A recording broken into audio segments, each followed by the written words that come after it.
பக்கம் வர்ஷினி கோயிலுக்கும் இசை வந்துட்டு அங்கே இருக்க ஹோட்டலுக்கும் வந்துட்டு போயிருக்காங்க. இசை வந்துட்டு விஷாலை மீட் பண்ணுறாங்க. வர்ஷினி வந்துட்டு இங்கே ராகவ் மீட் பண்ணுறாங்க. ராகவ் ஆல்ரெடி வந்துட்டு வர்ஷினிக்கு பிடிச்சிருந்தனால ரொம்ப சந்தோஷமாயிடுறாங்க. இருந்தாலும் கொஞ்சம் பதட்டப்படுறாங்க.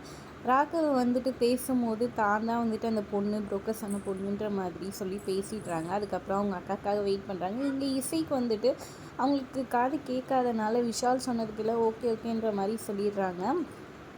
சரின்னு தலையாட்டிக்கிட்டு வந்துடுறாங்க. விஷாலும் வந்து போகிறாரு. அப்புறமா வந்துட்டு மாப்பிள்ளை சூப்பராக இருக்காருன்னு சொல்லிட்டு யாழினிக்கிட்ட வர்ஷினிக்கிட்ட சொல்லிகிட்ருக்க வர்ஷினி வந்துட்டு ஆனால் எனக்கு வந்துட்டு உனக்கு பார்த்த மாப்பிள்ளை ராகவ் தான் பிடிச்சிருந்துச்சி. நான் ஆல்ரெடி சொல்லியிருந்தேன்ல கோயிலில் நீ கொள்ளு வச்சுருந்தப்போ பார்த்தேன்னு சொல்லிட்டு அவர் ஆஃபீஸ்லேயும் பார்த்தேன். எனக்கு அவரை ரொம்ப பிடிச்சிருக்குக்கா. எனக்கு அவரை தான் கல்யாணம் பண்ணிக்கணும்னு சொல்ல அவ்வளோதானே நீ இப்போ கவலையே படாத, நான் வந்து சித்திக்கிட்ட சொல்கிறேன் அப்படின்ற மாதிரி சொல்லிடுறாங்க.